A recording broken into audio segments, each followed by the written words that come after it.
Welcome to Cast Royale, the Clash Royale podcast for casual players. I'm Rob. And I'm Joe. And today we have got something super boomtastic. Boom! And if you're listening on Apple Podcasts, Overcast, Stitcher, clnsmedia.com, or wherever you get your podcasts, we really hope you enjoy this show. 2-year anniversary, baby. Episode 59. Let's go! Happy birthday to us, happy birthday to us, happy birthday to us, happy birthday to us. Woo! Boom. If you could make one wish for the podcast, what would you say?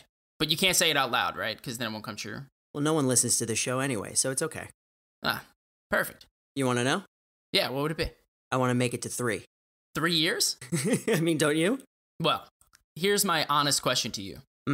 When we first started this up and we had no microphones other than Apple headphones, did you think that we'd make it? Because I didn't even think we'd make it to 10 episodes. I'm 100% on board with what you just said. I didn't think we would make it to 10 episodes either, but against all odds, here we are.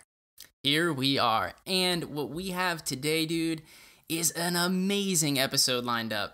We've tried to have this guest on the show before, but folks, it was absolutely worth the wait. Without further ado, we would like to welcome our friend, the legend himself, the Rum Ham, to the show. Rum Ham, welcome, man. Hey, thanks for having me on the show. I'm, long-time listener, first-time caller. Glad to be here.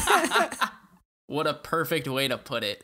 We can't be more excited to have you on the show. Like I said, we did try to have this one time before, but we couldn't be more happy to have you on the show. And we're excited to dive into the Rum Ham a little bit today. And to have you here celebrating our 2 years. Oh, 2 years is so long. When I first started playing Clash Royale, I had a good sense that it would make it 2 years, but it still felt like the time has flown, right? I feel like the game just came out a little bit more recently than that. But 2 years ago, I had hair on my head. Swear. There's old videos of it. Like, that's how long ago this game came out. So here's the real question. Did you lose the hair due to A, age, or B, the obvious answer, Clash Royale frustration when you're losing to Royal Giants that are maxed on the ladder? Just curious. I think it was a long time coming because this is true story. We're here on the podcast. We'll talk about my real life. I actually took Accutane, which is this really hardcore anti-acne medicine when I was in grad school. But I am like a really high tolerance to medicine. Like I have to take like a lot of Advil to get rid of a headache, things like that. So I swear on my life, the doctors were completely mortified because they had me on 2.5 times the normal dose of one of the most highly controlled medicines in the country in order for it to like work. And even though it totally got rid of my acne and I got beautiful skin now, I swear on my life it made me start losing my hair at like 23 years old. And so it just got to a point where the like bald spot was growing and I was driving my girlfriend crazy, just like asking her about it every day. Like, can you see it? Do I look bad? And she's like, I don't know what you're talking about. I'm like, you're lying. So it just got to a point where, finally it was just like, all right, I've shaved my head. And I'm really glad I did. It looks way better. So if you're losing your hair, just shave your head, you're going to look better. That's the only advice that you need from this episode. If you take away nothing else, if you're losing your hair, shave your head. Boom. Oh, you wear it well. Yeah, thankfully my head is like pretty normal shaped. I mean, if I had, like a cone head thing going on, then maybe we wouldn't be here today talking about my career. No, I have no idea. But, I'm very glad it all worked out with the shaved head. So I was really worried for like 2 years about how I'd look bald. And then once I did it, it was fine. So maybe the moral is like face your fears or something. Confront the dark side. Grab life by the horns. Confront it. Yeah, so something like Ray went down into the dark side lake thing, and it's like one of those. Do one of those. So before we dive in, just want to give everybody a heads up. Obviously, we are foregoing the normal format of the show. There's going to be a couple of things a little bit later in the episode, but we want to know from our special guest, what's the history of the Rum Ham? Where did you start? And what led you to being a content creator? Well, the name Rum Ham actually comes from a television show called Always Sunny in Philadelphia that I'm actually surprised more people haven't seen, but it's like my favorite television comedy show. It's a 30-minute comedy, very offensive, very, R-rated. I guess not R-rated, it's on television, but you get my point. It's, it's not fully family friendly. Yeah, not very family friendly. But there is an episode where they purchase a ham that has been soaked in rum and they get drunk as they're eating the ham. And as they get drunk, the ham kind of turns into like Wilson from Castaway. Where it's got little pineapple eyes and they're talking to it and it's like becomes a third person in the like little crew. So, I was actually just needed like a new handle. I had an old online handle. When I was switching it, I was just really into the show. I liked that it was 2 short words. And so just, boom, Rum Ham. It's easy to remember. And I had no intention of streaming at the time or making content. So it was kind of embarrassing, years later when you do start making YouTube videos and then you have to go to these live events and people are like, hey, what's up? Rum Ham? That's maybe not the best of choices, but that's what I got. That's a really funny story. I guess, Rob, you and I can relate to that. That's like if people ask us what our like AIM or AOL names were back in the day. Way too embarrassing. I can't do it. I was just thinking like maybe I'll tell them mine. I was like, nope, no way. Can't do it. Not gonna happen. Cringe Lord 4000. But what about being a content creator, Rum Ham? What led you to that? So I've actually been a game designer by trade for most of my life. I got out of grad school and I was working actually at Zynga as a game designer when Hearthstone came out. And I had been a long time Magic the Gathering player. I've been playing Magic since I was like 5 years old. Been playing like tabletop games, Blizzard games, especially like Warcraft 1 was the first, computer game that I ever played. So I was always a big Blizzard fan. I was always a big Magic the Gathering fan. And when Hearthstone came out, I just got super into the game. And I was kind of doing the same stuff that I did in the early days of Clash Royale. I was writing these big Reddit posts. I was like sort of making little videos, but it never occurred to me to be a content creator, right? It never occurred to me to like give it a real shot and make videos on YouTube or to stream on Twitch or anything like that. I was just kind of like, oh, I like this game, so I'm going to post a lot on Reddit. And then, a year later, after that game came out, so many of these people had made careers out of it. It'd been a big deal, and they were getting, tens upon thousands of viewers. And I was like, oh, wow, like I really missed the boat on this game. It was a cool game, you know what I mean? And I missed the boat on content creation. So years later, I'm working as a game designer still at a different company, and Clash Royale comes out into the first day of beta. And if you work in the mobile game industry, everyone's watching what Supercell does. So like, hey, Supercell's new game is coming out. Everyone, pick this game up, give it a play, and we'll talk about it tomorrow.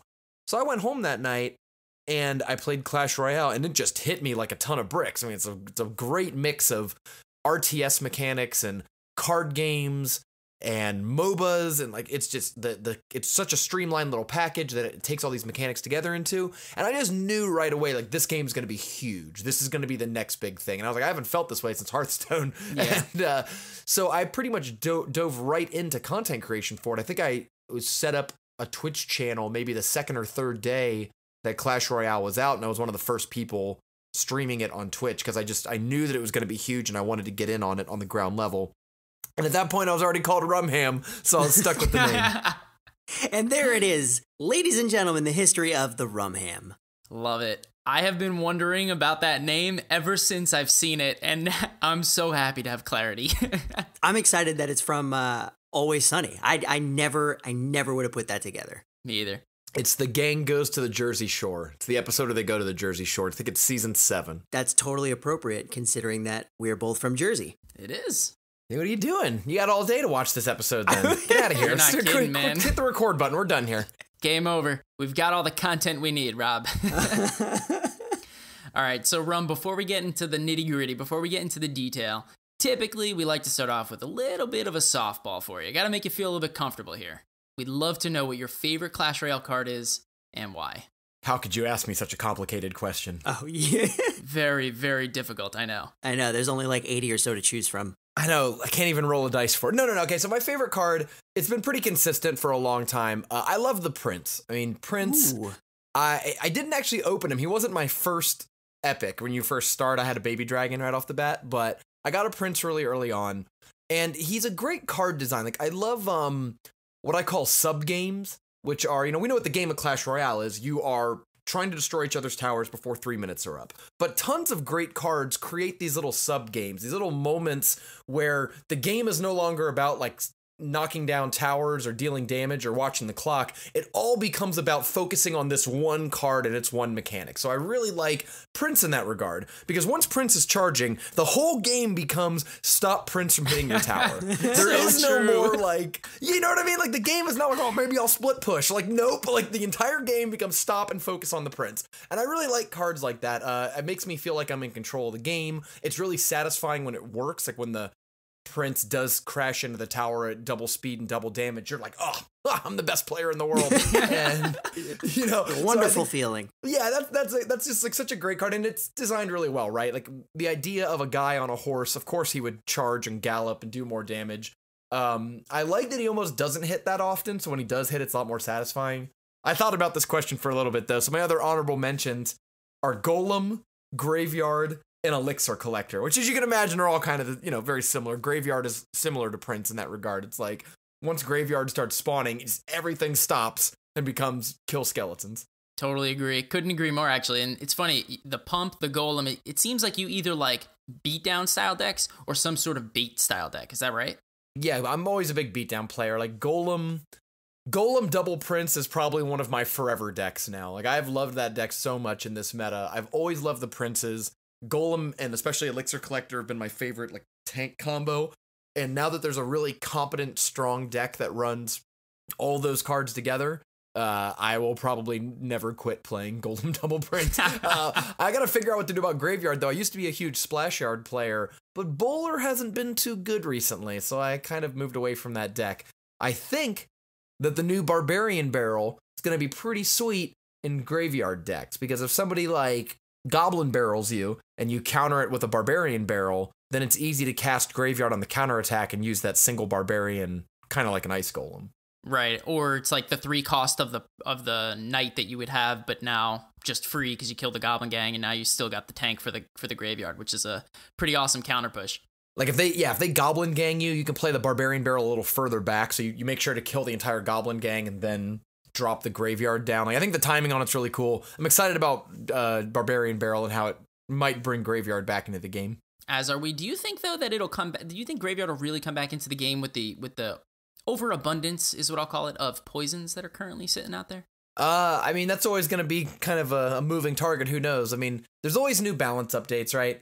And a balance update that would make the other spells more tempting or nerf poison or like whatever, right? Like any sort of thing that could change the balance of spells in the game could benefit Graveyard. Because I agree, right now, poison is far and away the most popular spell, and it does make it hard. You could also play like Poison Bait, you know what I mean? Like play cards like Flying Machine or Magic Archer that really ask to be poisoned, and then once poison's out of their hand, then you can go in with the Graveyard. It seems like it's a really popular strategy right now to play a lot of Fireball Bait cards, and I feel like Graveyard can get in on that. That's a really good point. I'm extremely impressed with all your answers so far. I just sit here all day thinking about Clash Royale. Yeah. Just to come on the show and just spew it out. Well, we appreciate it. So you knocked the softball out of the park, okay? So now we're going to throw you a little bit of a curveball.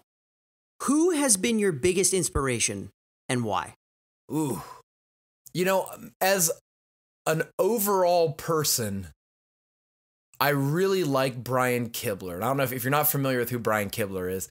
Brian Kibler was a Magic the Gathering pro player who transitioned into game design. He was the lead game designer on the World of Warcraft TCG, the one that predates Hearthstone. He went on to be like a really big streamer and caster personality for Hearthstone, while also being one of the main designers on a very successful board game series called Ascension.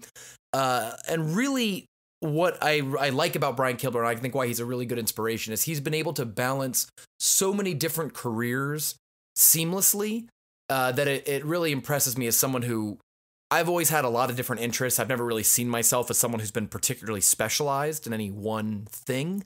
So to see kind of like a modern Renaissance man has always been a big inspiration for me. So seeing people like that who can kind of balance like the thoughtful, analytical side of being a game designer, but are also, you know, entertaining and personable, almost kind of like, you know, like Brian Kibler is almost like a little internet celebrity in his own right within his realm, while also being, you know, kind of a respected, thoughtful opinion in the community.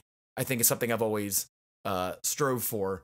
And I think that's definitely been the biggest inspiration for me is like in the last 5 years or so. Yeah, it's a really well thought out response, Rum. And to be honest, I know you say that he's your inspiration, but I can probably say for both Rob and I and most people in the community that you do embody what he has, right? I think, you are well known in the community.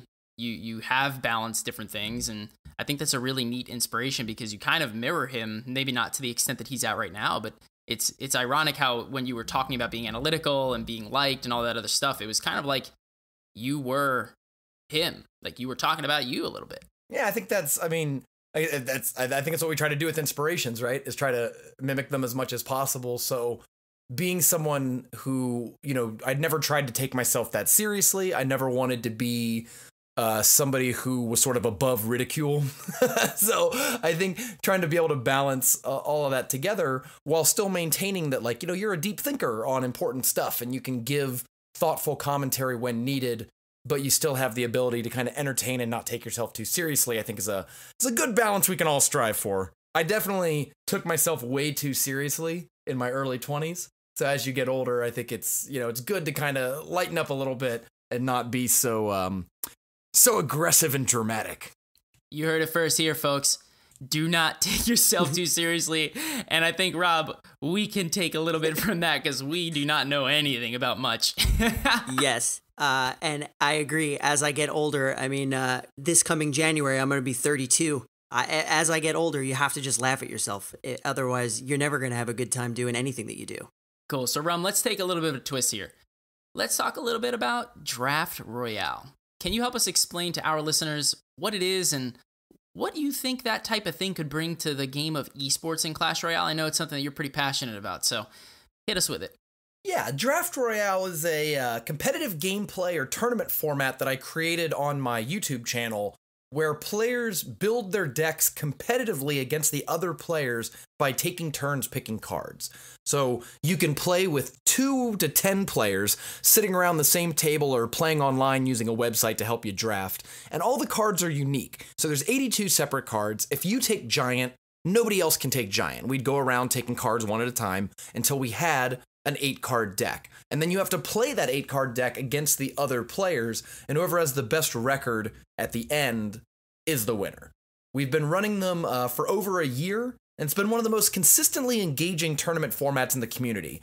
It's spread to other casters and YouTubers. There's a few other live streamers on Twitch, live streamers on YouTube who have been doing these tournaments as well.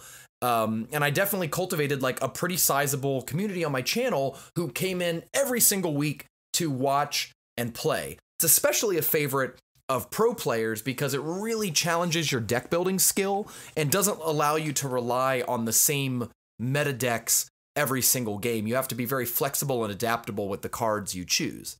For example, the most common format is to do it with 8 players. So 8 players, 8 picks each. That's 64 out of the 82 cards are going to be chosen. A lot of cards that you're not used to seeing in competitive play are pretty consistently picked. Cards like Dart Goblin. Well, actually, I'll give you a great example. The very first round, most players go for spells because there's only about 7, 8, 9 spells in the game, depending on how you want to count cards like Tornado. Right. You know what I mean? Like there's like only a couple damaging spells, and most people want them because they're really unique. You could build around them. So the first round, you might pick something like the Log. So I have the Log. Nobody else is going to have the Log. When it comes back to me and it's time to pick my next card, suddenly cards like Princess and Goblin Gang and Goblin Barrel are a lot more tempting for me to pick because nobody else is going to have the Log.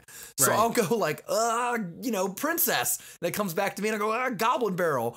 And then at that point, I have a very interesting kind of bait deck in a format where nobody else can really play the exact same bait deck. But meanwhile, someone over there who picked Poison with their first round is either trying to scoop up Giant or Golem or Graveyard, and they're really trying to build a deck that works with that poison. So it's a really interesting format because it's all about not just picking cards that nobody else can choose, but trying to come up with synergies between the 82 card roster. Like it's very common to see people pick up like Elixir Collector, Rocket, and then 3 Musketeers all in the same deck because by hoarding things you'd want to rocket and then also having the rocket themselves, it creates really interesting decks and fun mechanics for other people as they try to figure out how to counterplay these decks they don't have the usual answers for. Right. That's a really good point. I think, you brought up pro players that come on a weekly basis to go play in that, right? And I think you talked about things like, Clash Royale's cool, right? But you like games within the games, right? The Prince little meta of the game, right? But what about the mind games, right? When a pro is playing another pro, or 8 other pros, right? Or 9 other pros if there's 10 people, and you're simply picking just to keep it away from someone else who is really good with it, or maybe you can't beat them with it. Do you ever get that? Actually, absolutely. There's a few really consistent drafters who clearly have like their favorite deck and the cards they like to pick in a certain round. So they become known for picking these sort of decks, and you'll see people kind of counterpick them or try to cut them off from their favorite cards. But it's for this exact reason that I think Draft Royale would be an exceptional addition to the eSports roster for Clash Royale. Specifically, because, actually, the players will admit this. The pro players will admit this. The top 100 or so players in the world can all take games off each other based on, the time of the day, the decks they're running, how they're feeling that day, who's hot, who's cold, whatever. There isn't like a very clear number one unbeatable player. They can all sort of trade off on each other. So what I think you want is a format that has a higher skill cap that really forces players to consider the other people they're playing against, that tests their adaptability, their foresight, their deck building skills in ways that the normal tournament formats don't always test. It's obviously a bit hard to do this on a large scale because you got to pick your decks against other people, and it's got a little time limit and all that. But I could really see Draft Royale being a great change of pace at a live event where, for example, you go from 1,000 players in an open qualifier and cut to the top 64. Well, then the 64 can go from like 64 to 16 by playing a bunch of separate 8-person Draft Royale pods, and like the top 2 from each pod advance into the top 16. Then you go back to playing constructed, formats for the finals. This is a really common thing to see in other card games. You'll see, for example, at Magic the Gathering Pro Tours, they'll have a little bit of Standard, which is the more recent sets. They'll have a little bit of Modern or Legacy, which is a much larger pool of cards. And then they'll have Draft and Sealed, which is what we would consider, limited draft style play. So I think there's a precedent in card games for having multiple formats to determine like a world champion. And I think that when you start looking at what are those other formats that people could play to determine who is the best in the world, Draft Royale is a great example. I think I would get smacked in the face if I played Draft Royale. Oh, Rob, we would get steamrolled. Yeah, probably. Oh, yeah. Oh, dude, people go 0-7. So you get 8 people, right? And you got to play 7 games. You got to play each other person once. There are so many people who are like, this looks easy. I'm going to totally beat these dudes. And they come in and they go like 0-7 and they go, wow, that was a lot harder than I thought it would be. It's definitely an acquired taste, but I think that's what makes it a great esports competition. Sounds about right. And I think the other thing, right, Rum, like we talked about the pros and the people that are playing in it, but I think the other element that makes it really eye-catching is for the viewers, right? And what I first think of is League of Legends, right? When they're picking at any stage and viewers are watching on Twitch or any live event, when you're watching people draft live and everyone's kind of seeing that unfold, it adds a lot of anticipation, a lot of just kind of like people holding their breath. What are you going to pick? What is he going to go for?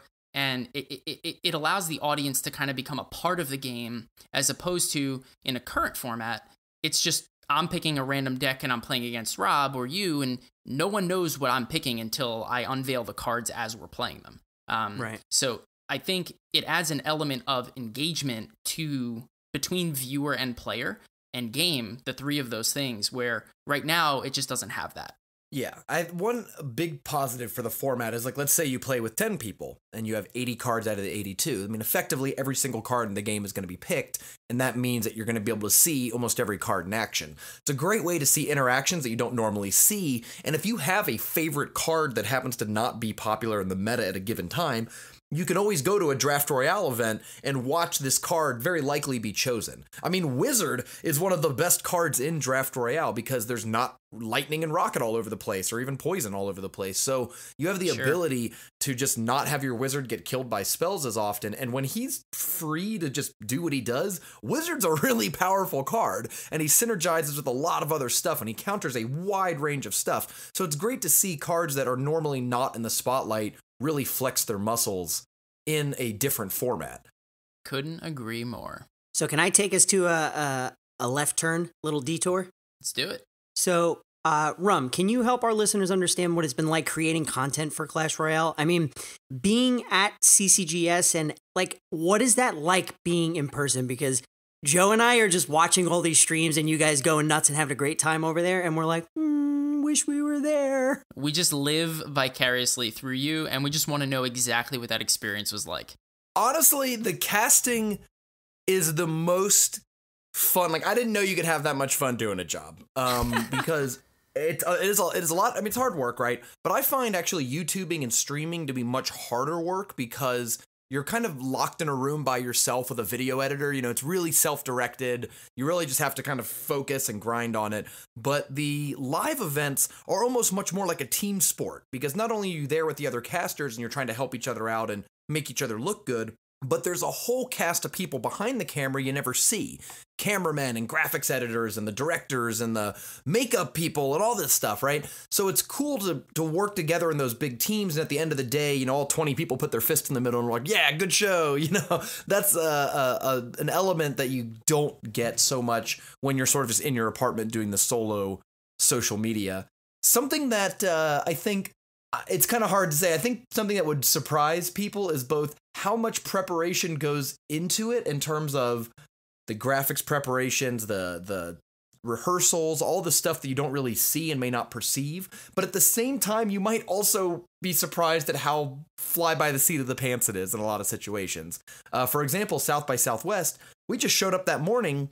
We didn't have time for a full rehearsal. So we were going through a couple, you know, little bit of rehearsal, but for the most part, the cameras just went on at noon and we just were going, right? And if anything were to go wrong, we just had to kind of roll with it. But that's a lot of the fun, is trying not to screw up and then covering up for screw ups as quickly as possible. And of course, being able to go out and meet all the players and shake hands. I've become pretty good friends with not just players, but their parents as well, who I've seen at so many events. Like Colton's mom is there all the time, and she's, you know, almost become one of the extended family members. That's exciting. It's exciting for you to see when you go to these live events. That's super, super cool. Do you find that when you're there, like, I mean, no pun intended, but you are kind of a ham, right? Like when the camera's in front of you and you have an audience in front of you, do you feel like you just do better when you can feed off of that energy? Because I know, or at least I think, that I would kind of be that way too, and I think Joe would too. Yeah, I think so. I don't have a great reason for it, but I used to do stand-up comedy, and it's kind of the same thing, right? What? Like standing. Where is this coming Wait from? a second. Wait. Pause. Wait. The Rum Ham history totally left out being a stand-up comic. Are you kidding me? Yeah, what? I did it for maybe like a year and a half when I was in San Francisco. It was totally like a side hobby thing. Like I was working as a game designer, and so I would just leave work and I would go to open mics and just kind of work on that until I started doing some shows. The last show I ever actually did was at the Punchline in San Francisco, and that was the stage, like the room that I wanted to work. So when I did well at the Punchline, I remember walking off stage and being like, that was awesome. I never want to do this again. I have done what I wanted to do. I have no desire to do this any further. I'm good. Mission accomplished. Yeah. But in that same regard, like, you know, standing on stage telling jokes in front of three people at an open mic is not very fun, not very invigorating, and you don't really have any energy to feed off of. But then you go on stage in front of 100 people, and it's almost easier to tell the jokes because the laughter kind of keeps you going. Right. So I don't know if it's... That's a good question, man. I really don't know, but I definitely like live events more. I definitely think I feed off the energy. For some reason, I'm pretty mistake-free on live broadcasts, but if I'm in my room just recording, I do 6 takes. You know what I mean? Yeah. It's like recording an answering machine on your phone. You're like, oh, thanks for calling Sorth. Oh, no, how did I mess that up, you know? Since when did my name have an O and an R in it? Yeah, it takes me 16 tries to record my answering machine, but if you're like, all right, 1 million people are watching, go. I don't know why that's easier, but it seems to be. You're preaching to the choir. Joe and I are exactly the same way. That's pretty much why we've started almost 59 episodes with bloopers, because we just can't get the recording right anytime we do it. Oh man, that's great. But Rum, as you know, as we pointed out, and as it is super obvious, year 2, baby. And 2 years, like you said, goes by real fast.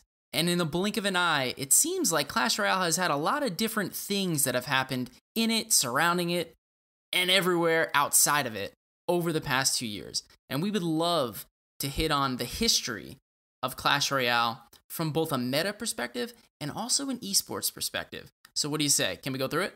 You know what? I got some time. Let's do it. Good. Let's do it. So, Rum, I really think that the very first meta that I can ever remember was probably P.E.K.K.A, Double Prince, Ice Wizard, Princess.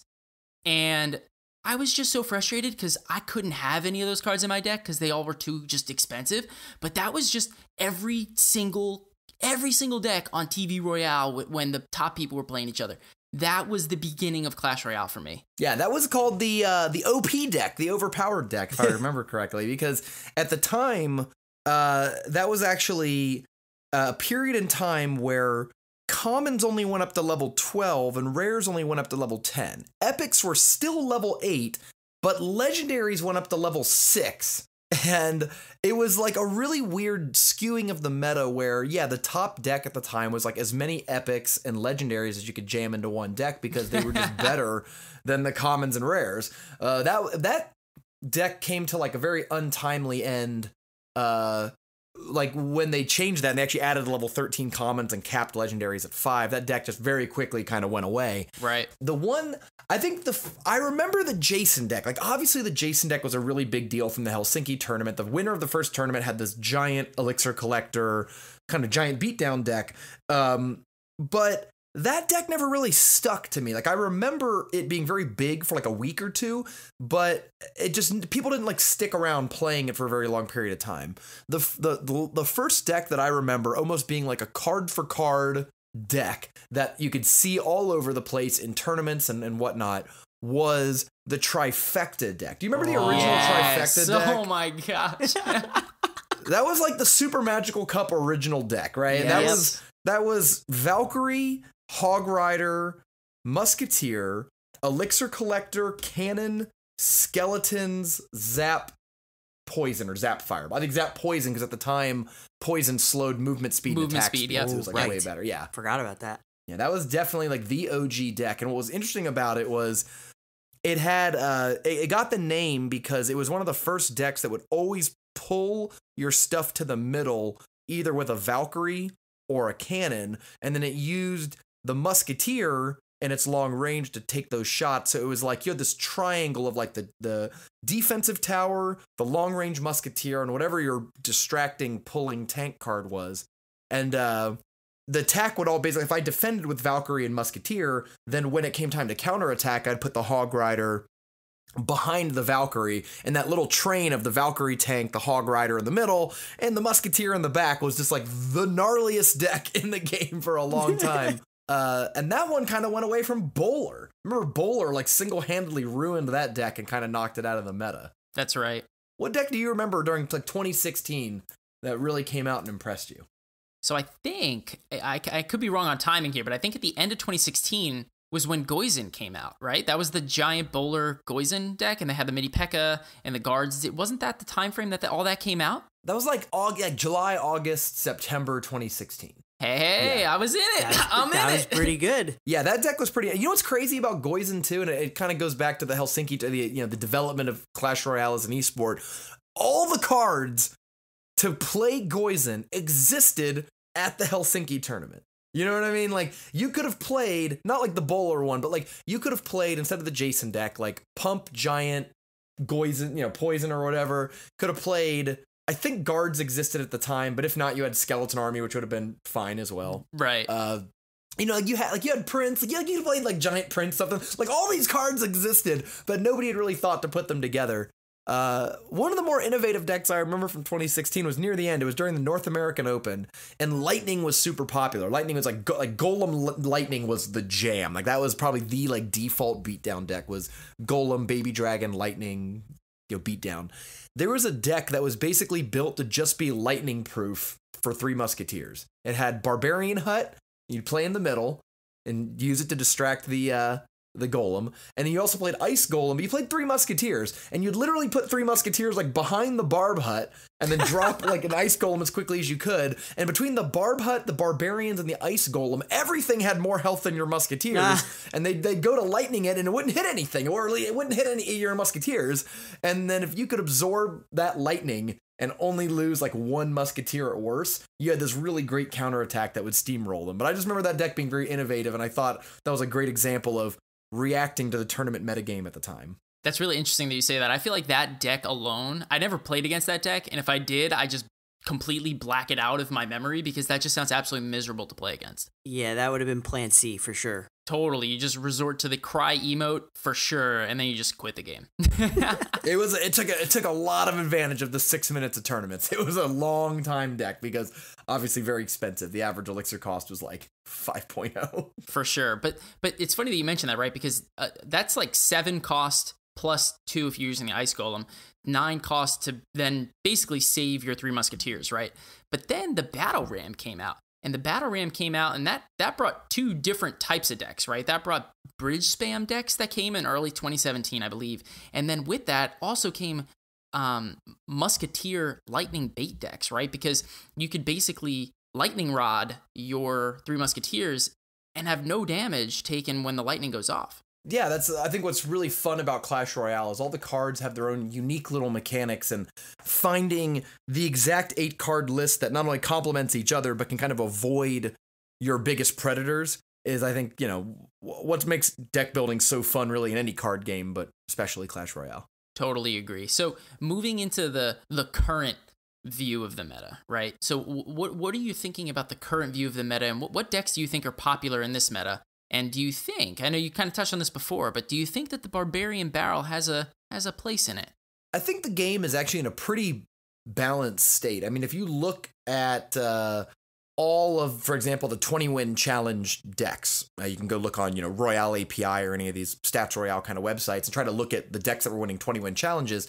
There's a lot of variety at the highest level of gameplay. I mean, even cards that you would not really consider competitively viable were doing really well and winning 20-win challenges, albeit, maybe not as often as the real popular decks.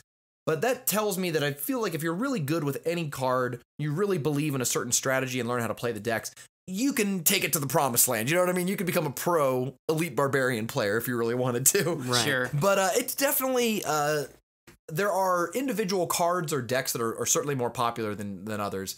Right now, I would say the most popular beatdown decks are Golem Double Prince, as well as the always popular Golem Lumberjack Night Witch combo. Also, Giant Beatdown is kind of always around, so like Giant Electro Wizard, Giant Mega Minion, Giant Night Witch, and you use it basically as it's the aggressive deck against Golem, and it's like the big scary beatdown deck against Miner and Hog Rider. It's kind of like plays the fence.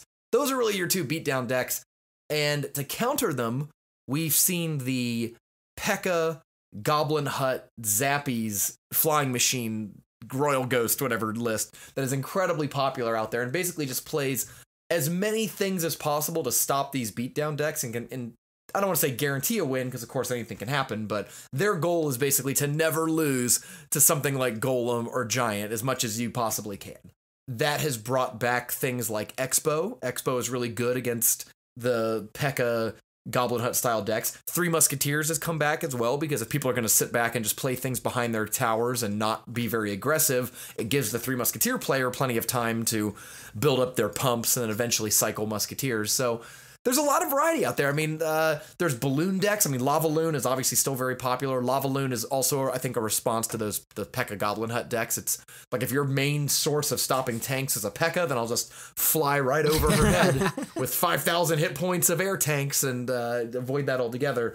But the fact that there's, 6, 7, 8 popular archetypes, plus all the fringe decks out there that are still very playable, I think it's a pretty healthy metagame and a pretty healthy esports scene. I'm excited to see how the CRL fleshes that out more. I mean, we don't know, there's a lot of details we don't know about the CRL, but I hope that just like all the other esports we've seen for Clash Royale, it provides innovation at the top of the metagame and creates new decks that we can kind of emulate, and normies like the 3 of us can pick them up and play them and try to learn all the little nuances that come out in Clash Royale gameplay. Is that is your term normies trademarked? Because I might steal that.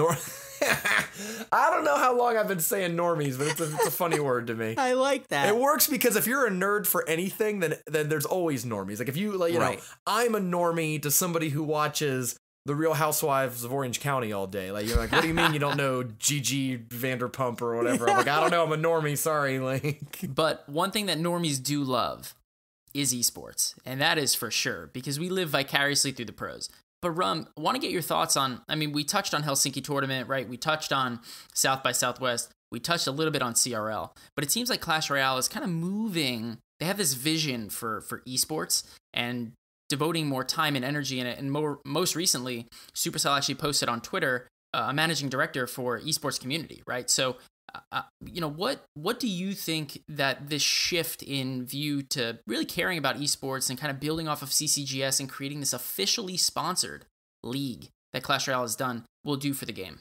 I'm really excited to see. I mean, I'm someone who really likes sports, just, you know, NFL, NBA, etc. And so I know the power of falling in love with a franchise, and you follow that franchise through thick and thin, and players will come and go, but you're just there for the team.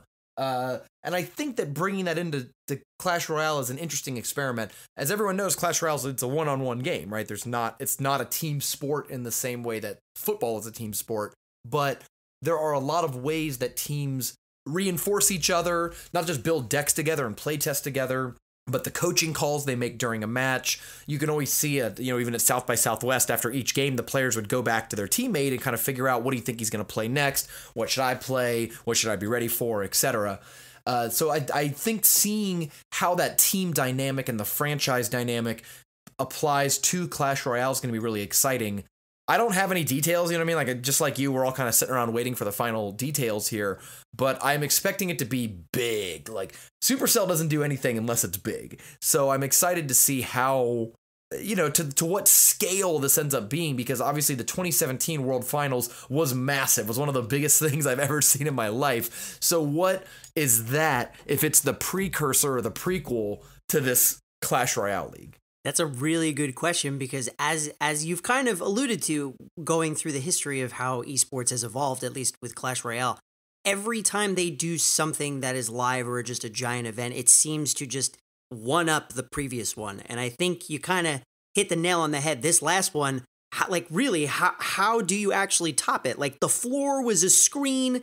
There were flames coming out of everywhere. It was like a stadium. I just don't understand how you keep getting bigger like that. Only one way to find out. We have to wait a couple months and see what happens. But I have pretty high hopes. Like, I could already see the excitement in social media, on Reddit, on Twitter, for things like player transfers. Just today, Team Queso announced that Adrian Piedra and Diego B were going to become free agents, and Colton was transferred to an unannounced team. Well, I don't know about you, but I'm really excited, right? Like, where's Colton going to? Which team are Adrian and Diego B going to join? So more so than just rooting for individual players, I'm now interested in the player layer, like what are they doing and where are they going, but also the team layer, like which teams are gaining and losing by adding these players. The power rankings you're going to see from week to week, the expectations placed on these teams and how they live up to them or fail to meet those expectations. That adds so many more layers of excitement that I'm interested to see how it shakes out.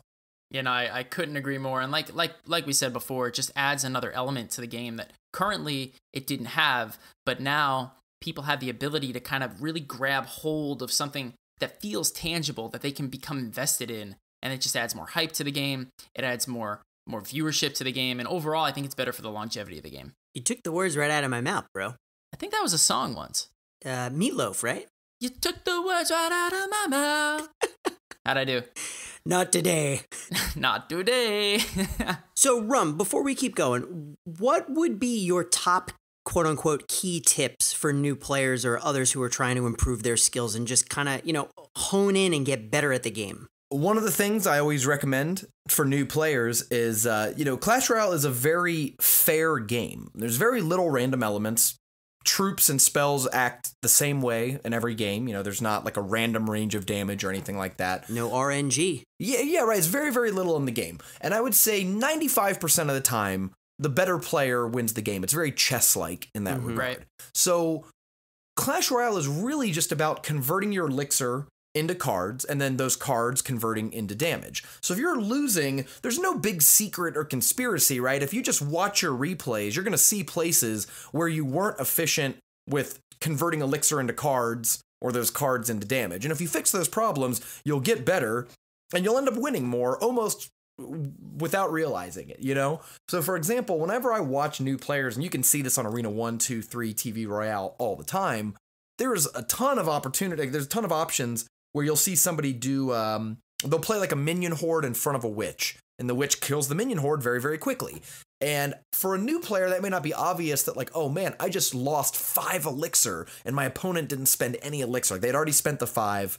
They kill my 5 and they still have 5 on the board that's generating value. That's not a real obvious thing at first, but if you go back and watch it and see all those times where you go, ooh, if I would have instead put a knight in front of the witch and then put the minion horde on the giant, I would have killed that giant so much quicker. The witch would have died as well. And then I would have had a counterattack of like a knight and whatever's left of the minion horde. That little placement difference, that little sequential difference of your cards is the difference between getting completely blown out and getting 3 crowned or successfully defending the attack and counterattacking and doing damage to them. So if you're losing, it's probably easier to figure out than you think just by watching your own replays and improving that way. And of course, share them with your clanmates. Ask your clanmates to take a look. You'd be surprised at how friendly people are. And they'll normally at least point out a few places in any game where you make mistakes. I mean, I've watched literally hundreds, maybe 1,000 pro games. And even at the highest level, you see pros make, you know, a couple mistakes a game. Even if they're small ones or subtle ones, nobody plays a perfect game of Clash Royale. So if you're losing, watch your replays, find your mistakes, and I promise you'll see your trophy count go up. Yeah, you know, I think it's funny that you mentioned that, right? Because I think a lot of people hear the term elixir counting, and I think what you just described is a simpler version of that, right? Like elixir counting is really difficult because it's hard to keep track of your elixir and their elixir, but if you just look at the cards and say, that's 5 cost, how can I kill that in 5 or less cost? It really simplifies it and makes it really easier to grab the concept of, which is really neat. And I'll be honest with you, I can't elixir count. I mean, not in the way that if you asked me at any given time how much elixir my opponent has, I would never be able to tell you. But I'm still able to 12 win grand challenges and 12 win the draft challenges pretty consistently, right? My suggestion there, the only sort of elixir counting I do, honestly, is if I hit 10 elixir and I play something and they don't immediately play something, I'm counting how many elixir ahead I am at that point. Right. So if I drop a golem at 10 elixir and they don't do anything right away, I go, okay, I'm 1 elixir ahead, 2 elixir ahead, 3 elixir ahead. Okay, they played something. Okay, I'm 3 elixir ahead, right? Like that's the only counting that I can really do. And I use that to kind of judge how much I'm going to put behind my golem push or whatever. But it's, I don't know, man. I don't think that the game is as complicated as people make it out to be. What's so beautiful about it is that it's simple and streamlined and that anyone can pick it up and play it, but mastering it is all in the details. So I tend to tell people who are new to the game, you know, don't be overwhelmed. A lot of the mistakes you're making are actually probably pretty simple things that you're going to see from watching your replays, not some really crazy, deep analytical spreadsheet thing that you have to learn, at least not early on. Right. No, that's a really good point. Looking at your replays and just finding those 1 or 2 small things that really changed the outcome of the game is a really great way to start. Tonight, we're sponsored by Blue Apron. Joe, Blue Apron is the leading meal kit delivery service in the US, and while many people know what they do, many people don't know about the types of meals you can eat when you cook with Blue Apron, like quick bucatini with broccoli and pecorino cheese and Italian-style shrimp and sweet peppers. With incredible ingredients and chef-designed recipes, Blue Apron lets you see what the power of food can do. That's right, Robin. I gotta tell you, the food is absolutely delicious. I ordered za'atar spiced chicken with couscous. It came in a pre-packaged, pre-portioned box that was delivered right to my house with fresh ingredients ready to go. The food was high quality and delicious, and dude, it only took 40 minutes to make. That's awesome. And the most delicious part of this deal is that Blue Apron is treating Clash Royale listeners to $30 off their first order if they visit blueapron.com/royale.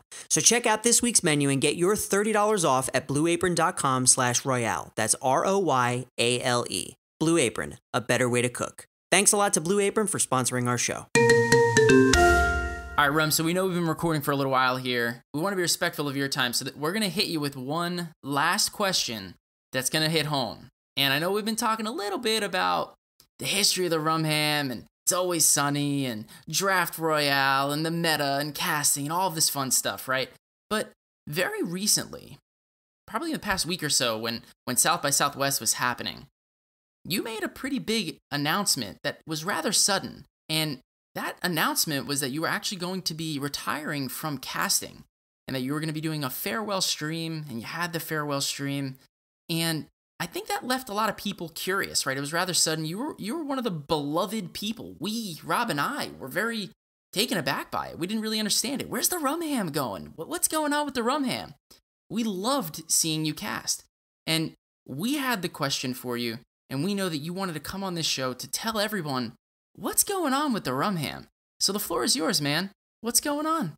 Well, as I mentioned early on, I was a game designer for many years, and I wanted to give esports a shot, and I really had a great time the last 2 years doing esports full time, but I still missed being a game designer. I missed, that's part of the reason I even did Draft Royale was because I wanted to sort of apply those game design skills into something I was already doing.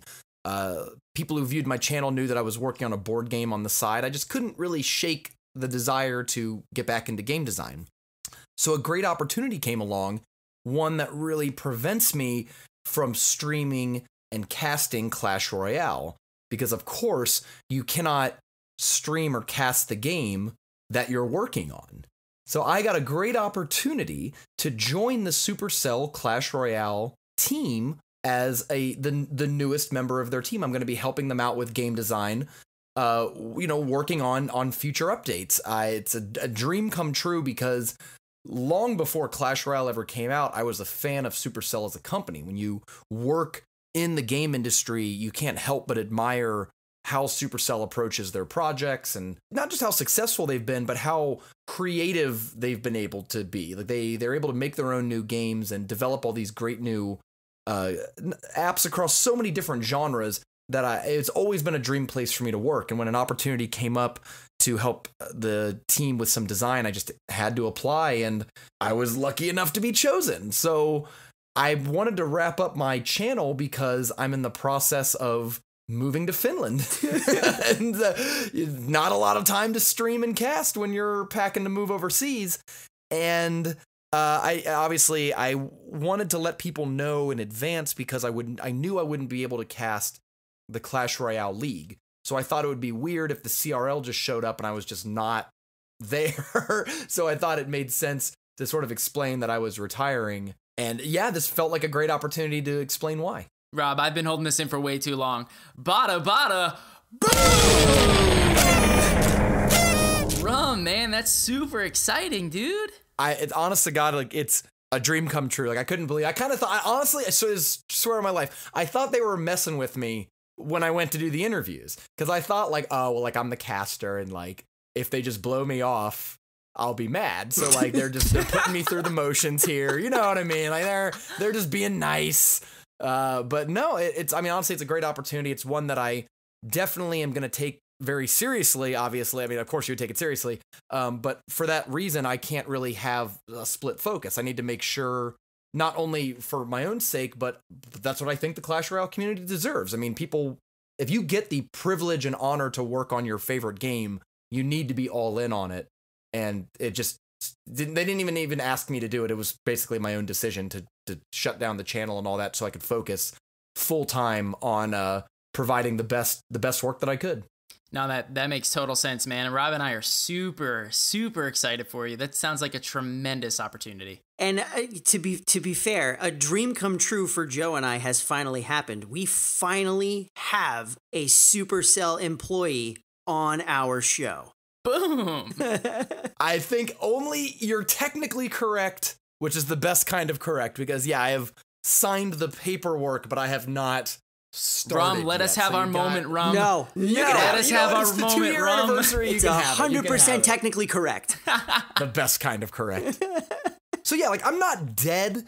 I'll be around, but I'm definitely going to be a lot quieter on social media. I'm not going to be casting anymore. I'll probably not be talking that much on Twitter, but of course I will be reading everything and staying in touch with the community as much as possible, I just want to make sure that I'm putting all my focus on my day job of design, as opposed to feeling like I had a split loyalty there. Well, that's great, man. And honestly, from Joe and I, we wish you the absolute best. And we really do hope some cool things come to the game, just specifically because it's going to have your energy behind it. Do you think you can give us the inside scoop on some stuff, since you clearly know what's going on over at the Supercell Towers? Right. Well, actually, I haven't had my first day yet, so I don't know really much more than what anyone else knows. I'm awaiting the April update with the same anticipation that everyone else is.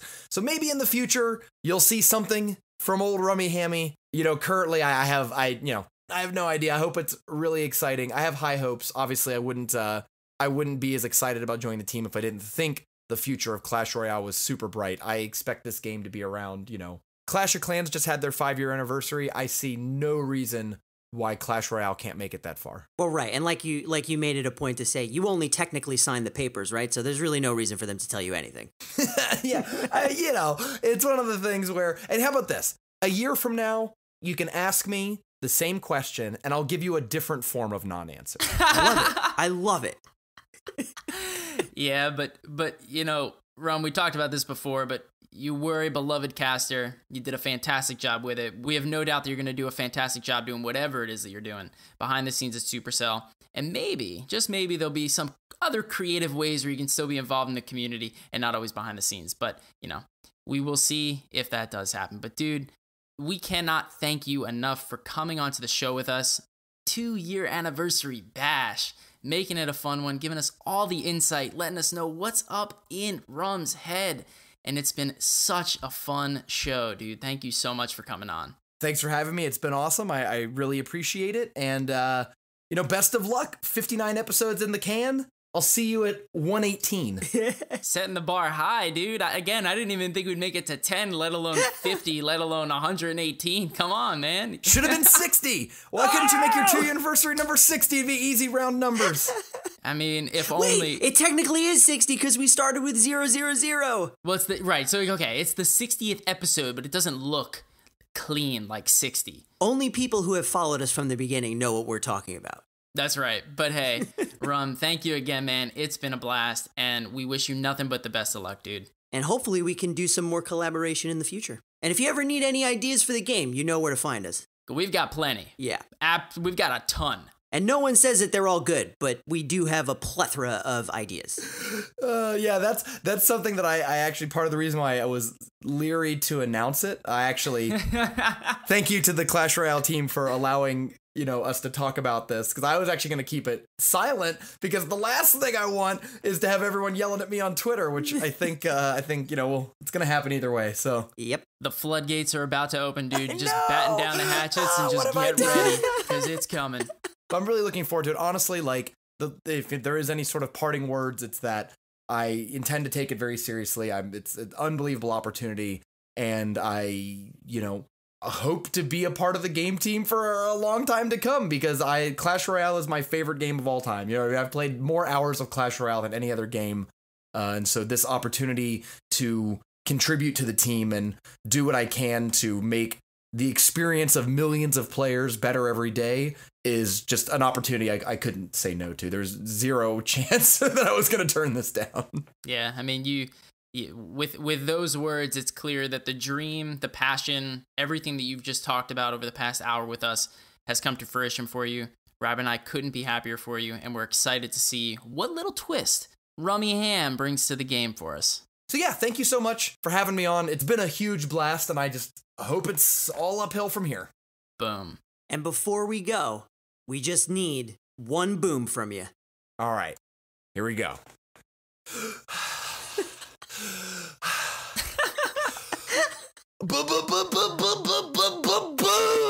Yes! Boom! That was awesome, dude. Thanks again, and we will see you next time for some more Rummy Ham interviews. Dude, I can't believe that just happened. I can't believe we just had the Rum Ham on the show. I know, man. And his announcement, couldn't believe it. Super excited for him. And I hope our listeners got as much out of that interview as we did. Boom. Boom. But that's not all we got, dude. Oh no, it's time for a meta check. Meta check. That's right, our boy Sir Devin Lloyd Christmas comes to us with another ridiculously awesome meta check, and this one is a little special. That's right, man. Devin, our boy Lloyd Christmas, wanted to hit us with the numbers, but in a different way. So before we get into any of that, Devin did write us a short little note that I want to read out here. He says, "What's up, guys? First and foremost, a big congratulations on making it to the 2-year mark. You continue to pump out quality content and maintain an ideal environment of casual, family-friendly players. Big kudos and keep it up." Boom. Boom. Devin encapsulates what we were always trying to do, Rob, since the very beginning. But without further ado, let's hit it with the meta check. So this time around, Rob, Devin took a slightly different approach. You see, Clash Royale is a casual community, right? But what would happen if you took 2 years of improvement over a casual player and you quantified that into how good is the community? So here's what Devin did. He took the Clash Royale clans and took all of the trophy counts of all players that are involved in our clans and took the average of those trophy counts. And dude, get this. The average trophy count of any of our players winds up being 4,047 trophies. Dude. Think about that, dude. The average player in the Clash Royale community is in the top arena in the game. Huge pat on the back to our community who continues to learn, grow, and get better together in a fun and friendly way. And those numbers just go to show you that you can be really bad at this game, but you can get much better at it. Right. But with that being said, we're still a long ways off from the tippy top of the ladder. Fair. So what Devin did was gathered the data from the Clash Royale average community, along with some other average player data, and he compared that to the tippy top of the ladder. And so what he did, Rob, was compare the pros versus the Joes. Of course it has to be the Joes. Well, it's not going to be the Robs. No one's the average Rob. Well, that's true. Hey, it could be the normies. We could be the normies, the normie versus the pro, but that doesn't have the same ring to it. I like pros and Joes. It's good. So here's what the numbers look like. Zap is at the top of use rates for both pros and Joes. Surprise, surprise, so let's just forget the Zap completely, and let's see what the other cards look like. And with that, Devin has broken it out between the good, the bad, and the ugly. So let's start off with the good. The pros are using the Dark Prince, the Goblin Gang, Ice Spirit, Log, Poison, and Ice Golem in that order. Is it a surprise to you, Rob, that the Dark Prince is running at a 48% use rate over the last meta check? No, I see it all the time, so it's not surprising whatsoever. It seems like the last balance changes that came out with the Dark Prince have really made this card become a viable option at the tippy top of the ladder. The pros know when best to use it, know when best to take advantage of their opponent's mistakes, and when they won't be able to effectively counter the element of charge that Rum Ham talked about a little while ago, right? So this card is super impactful, and it's crazy to see how it goes from almost the bottom to the top in a matter of a month. But now here's what the Joes are using. Us average players are actually using the Minion Horde, Hograda, Wizard, Fireball, and the Goblin Gang. Dude, talk about diversity. The only card that appears in both groups is a common card that is called the Goblin Gang. The biggest separation between these two groups is the Minion Horde and the Wizard, which are both popular choices by the average Joes, but not at all by the pros. In fact, the pros use the tandem of these cards less than 6% of the time. So that tells us that the Minion Horde and Wizard might help you get to Challenger 1, Rob, but in order to take the climb to the next level, you might have to consider new options. So you said the good, the bad, and the ugly. What's the bad? There were 17 cards used only once by the pros and the Joes combined. And get this, there were a number of cards that were only used once by the Joes and never at all by the pros. You ready for this list? Hit me. The Barbarian Hut, the Bomb Tower, the Cannon Cart, the Clone Spell, the Dart Goblin, the Mirror, and the Royal Giant. Get out of here. So as you can see, all of these cards were used at least once or only once by the Joes, but the pros have never used it, which makes sense, right? Like, you're never going to see a pro use Clone unless it's in some sort of a random deck that they're trying to have fun with, right? But Mirror is really not a common card. Bomb Tower is pretty irrelevant nowadays. Barbarian Hut doesn't really work out so well. It's kind of expensive in the current meta. And Royal Giant, you never see a pro use that because it's really the average Joes that take advantage of it when they can max it out as a common. But otherwise, you don't see any of these cards used at the top of the ladder, but you do see them used slightly by the average Joes. Right, so these are kind of like middle of the road cards. That's right, and it's the bad because of this. If you are one of the people finding yourself building your deck around any one of these 7 cards, it may be time to reconsider. The Royal Giant does get a pass, as I said before, because he's very popular as a win condition at lower level arenas. But once he hits the skill cap line, once that line in the sand is drawn, he's very difficult to win with. And you see his use rates decrease and decline a lot at higher level arenas. So what about the ugly? The ugly. These are the cards that were not used at all, both of which may shock you. The Goblin Hut is at a whopping 0% in the current meta check. And the Tesla Tower is also at a whopping 0% in the current meta. Now, that seems ironic to me, right? Because the Goblin Hut is included in the golden ticket, and the Tesla is included in an Expo deck that is very common. So really interesting to see that the data between the pros and the Joes this time around showed that these cards aren't being used. So Devin says it looks like the Goblin Hut had its time to shine while the Royal Ghost was around, but after the Royal Ghost had its nerf, kind of faded back into obscurity. Rest easy, Hotel de Gobs. But Rob, I gotta say, I do think that this specific one might be a little bit skewed, right? Because I think the Goblin Hut does have a place in the meta, and I do think that the Tesla has a place in the meta. You know, we talked about the Goblin Hut with the golden ticket on last episode, and the Tesla Tower is definitely used in some meta Expo decks, right? One which we'll probably talk about in a little bit. So I think that this specific set of cards probably got impacted a bit because of the most recent introduction of the Barbarian Barrel, which is probably causing a lot of pro players and quite a few average players that were able to get this card from the challenge to test a few decks and see what's working in the current meta or not, right? I mean, I personally was not good enough to get the Barbarian Barrel. I'm not sure if you fared any differently, but absolutely not. I'm sure a bunch of people did, and I think that this is the first time that the meta might be a little bit skewed because of it. Could be, but either way, it was a strong meta check. It was a strong meta check. So in summary, Devin says that the pros wind up using a very, very small subset of cards a lot of the time. In fact, less than half get used by pros in most of their top card decks. Whereas the Joes, we use closer to 90% of the cards and only leave out just a few. So there's a lot more diversity in card uses at the lower level arenas, but the higher you climb, the weaker that some of those become. It's a valid point.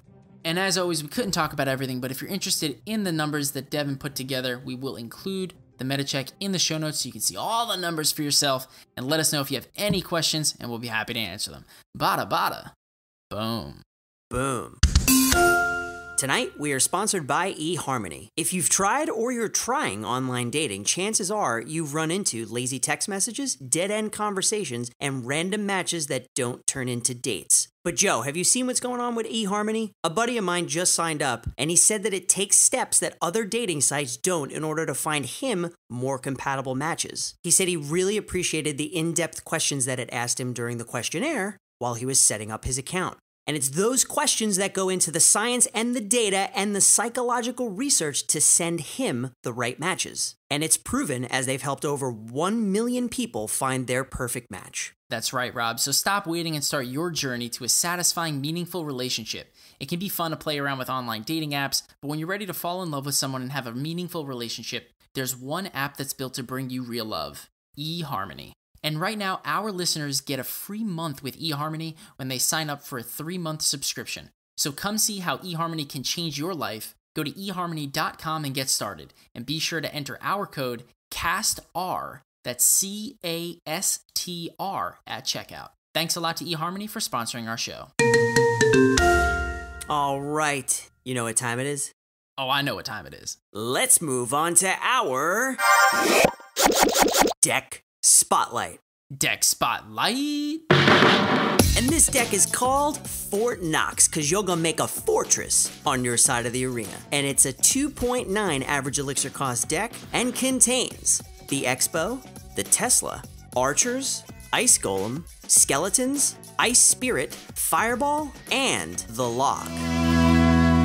So Joe, tell us what Fort Knox is capable of. Dude, so Fort Knox is a tremendous powerhouse of a deck. It is not at all a beatdown style deck, but it is a siege archetype that contains 2 buildings, the Expo and the Tesla. This deck has been made extremely popular by that one guy, the professional Clash Royale player that just recently started streaming on Twitch. You may have seen him on Booferetti's YouTube channel. Tremendous grand challenge and professional game player, and we learned a lot from watching him. Fort Knox is a devastating deck for your opponents to play against. The entirety of the game is to protect the Expo. We won't go through every intricacy of the deck. Instead, we will write up a very nice summary for everyone to read, but the concept of the deck is this: distract with the Archers, the Ice Golem, the Skeletons, and the Ice Spirit. Counter your opponent's pushes, and then go on the offense with the Expo while defending it with the Tesla Tower. The Tesla Tower is extremely difficult for your opponent to deal with because it hides. It doesn't get killed by any spells unless it's above ground. It also makes it very difficult for your opponents to lock onto the Expo because proper placement, one tile in front of the Expo, allows the Tesla Tower to get aggro before the Expo does. The other cool thing about the Expo, which is different than the Mortar, which is what Rob and I play, is that as soon as it locks onto the tower, you are seeing instant damage taken on that tower, as opposed to the Mortar, which even if it locks on, has a few seconds before it can even shoot a shot off. So sometimes you don't even get the satisfaction of guaranteed damage. Good point. At 2.9 average elixir cost, this deck is fast. It is a cycle city kind of deck. The only reason it's even 2.9 elixir is because it's got a 6 cost Expo in it. So the goal with this deck is play the Expo, get your opponent on their back foot, and once this deck goes into double elixir time, you can easily cycle faster to your Expo, which is your win condition, faster than they can cycle back to the defense that they have against the Expo.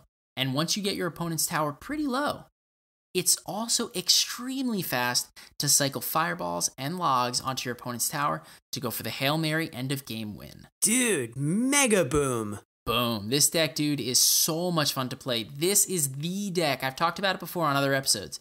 This is the deck that I am trying to level up my cards for to play the Expo on the ladder. My cards aren't quite there yet, so I'm only using this in Classic and Grand Challenges. And I gotta tell you, man, it is so much fun, but at the same time, it is technically difficult to play. So you'll find yourself losing plenty of games before you learn the intricacies of it, the ins and outs, and how to effectively win the game. So take it with a grain of salt. Prepare yourself for a few L's because it'll make all the W's worth it at the end. I thought at first you said elves. No, Rob, we're not taking a trip to the North Pole here. We're simply talking about wins and losses. The crux of Clash Royale. Well, I definitely want to try this deck. It actually is a good time to mention that I got my Ice Spirit to level 13. Boom. Yeah, so now I have 4 max cards, and this deck will fit in with that Ice Spirit very appropriately. Good luck, man. Let me know how it goes. And if it's a bad deck, don't come back to me. We'll blame it on the Rum Ham. Yeah, no, blame it on the Rum Ham. Yeah, I'll blame it on him.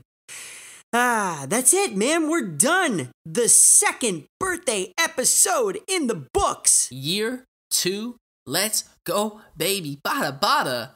Boom. Boom. You got anything else? Nah, man, I leave it all out on the court. I got nothing else. All right. Well, as always, if you would like to join our clans, we do our refresh every Saturday night into Sunday. So be sure to join our Discord at castroyalpodcast.com/Discord because we always tell our members when there's new spots first. That's right. And if you'd like to reach out to us on Twitter, you can do so by using the handle @PodcastRoyale. And don't forget to follow us on our new Instagram account, which is Cast Royale Podcast. And be sure to follow us on YouTube at youtube.com/Cast Royale Podcast. And a very special thank you to clnsmedia.com for hosting our show on their website. If you're looking for new podcasts, you can check them out there as well as our latest episodes. And thanks a lot to eHarmony and Blue Apron for sponsoring our show. And that's it, man. We're done. If there's nothing else, we will see you next time for another hodgepodge of everything. Hodgepodge of everything. Boom, boom, boom. Boom. Bye. Bye.